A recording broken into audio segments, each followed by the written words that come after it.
Masih menyaksikan Breaking News Kompas TV terkait dengan pemberhentian pelatih Timnas Indonesia yakni Sinteyong yang tadi diumumkan langsung oleh Ketua Umum PSSI Erick Thohir.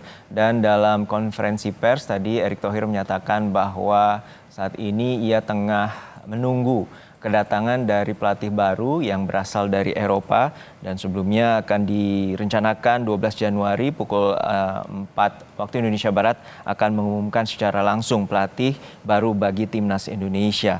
Ketua Umum PSSI tadi menyatakan bahwa target utama dari PSSI yakni Timnas Indonesia dapat lolos di Piala Dunia 2026. Ini menjadi salah satu evaluasi yang dilakukan oleh PSSI untuk memberhentikan Sinteyong. Untuk saat ini kami telah terhubung dengan pengamat sepak bola nasional yakni Mas Anton Sanjoyo. Selamat siang Mas Anton, Mas Joy. Selamat siang. Ya, Mas Anton atau Mas Joy, ini kita melihat bahwa keputusan dari Ketua Umum PSSI untuk memberhentikan Sinteyong ini dinilai cukup mengejutkan. Lalu seperti apa dalam pandangan Anda, apakah pertimbangan ini sudah cukup tepat di saat momen di mana Indonesia rankingnya tembus atau signifikan hingga 127? Ya, yang pertama memang mengejutkan ya. Saya sendiri, saya bukan pendukung Sintayong lah. Saya pengkritik keras Sintayong juga. Tapi saya terkejut karena ada alasan apa Sintayong dipecat. Karena kalau kita bicara soal progres dan macam-macam, indikatornya jelas.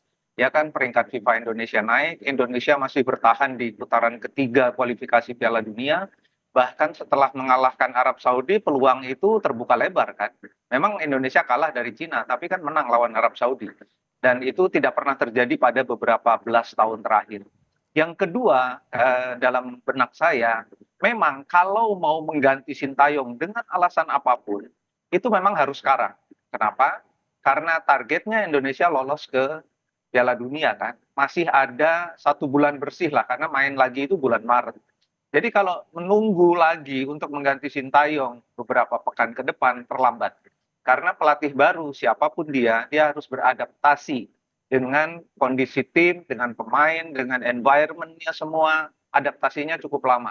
Nggak mungkin dalam bulan depan. Jadi memang harus saat ini juga diputuskan.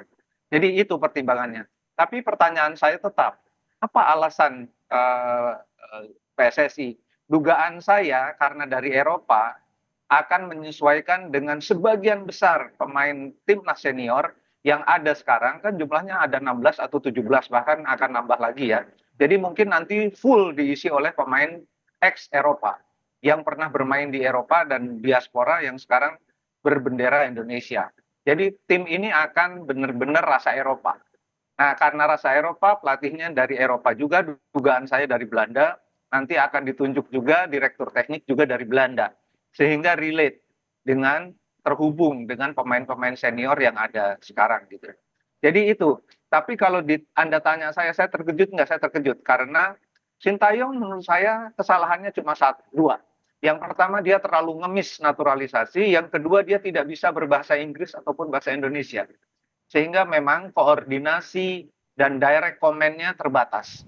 Ini yang membuat sebetulnya semua strategi dia kadang-kadang nggak jalan. Nah, ini rasanya pertimbangan itu juga pasti dibawa oleh PSSI untuk memutuskan memecat Sintayong. Tetapi memang kalau buat saya kan persoalannya siapa nih nanti yang akan ditunjuk untuk menggantikan Sintayong. Apakah kalau dalam benak saya kalau bukan pelatih kelas 1 asal Belanda yang bahasanya sama Kevin Dix, sama Jai Itzes dan macam-macam, itu rasanya juga akan percuma. Tapi kalau bahasanya sama, ya mungkin ada berkahnya. Tetapi memang masih gambling. Sintayong tetap pun Indonesia belum tentu lolos. Pelatih diganti pun Indonesia juga belum tentu lolos. Jadi semuanya ada risikonya. Tapi kalau Anda tanya saya terkejut atau tidak, ya saya terkejut. Ya, ini menjadi pertaruhan bagi Timnas Indonesia karena Boleh dikata ada 2,5 bulan lagi untuk menuju pertandingan berikutnya melawan Australia.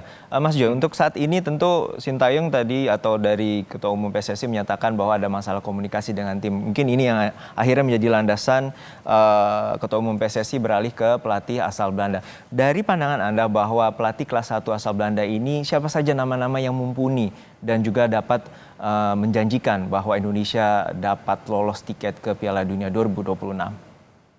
Kalau yang dari isu-isu yang beredar kan sejumlah nama sudah disebut ya di dunia media sosial itu kan ada Patrick Kluivert, ada Louis van Gaal, ada Giovanni van Bronckhorst, ada Ruud van Nistelrooy, semua disebut gitu loh.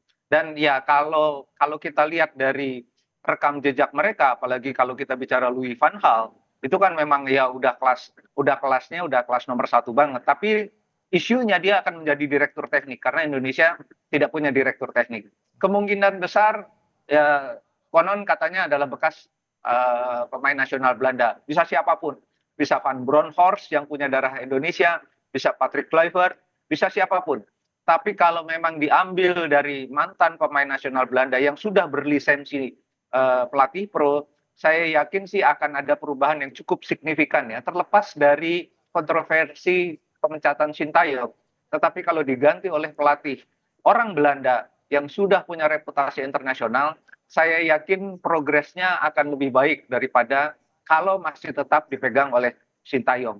Tetapi syaratnya yaitu ada orang yang betul-betul mampu menjadi direktur teknik yang bisa membuat pemetaan mengenai kebutuhan sepak bola Indonesia dan ada orang yang mampu langsung berhubungan dengan tim yang ada sekarang, terutama tim senior yang kebanyakan diisi oleh pemain-pemain diaspora. Jadi kalau dia berbahasa Belanda, taktiknya udah bisa langsung nyambung. Karena kan ke-18 atau berapa belas pemain itu kan dididik di sepak bola Belanda. Jadi kalau yang latih katakanlah Patrick Kluivert, sudah pasti nyambung. Filosofinya nyambung, strateginya nyambung, semua komunikasinya nyambung. Jadi saya rasa syaratnya itu.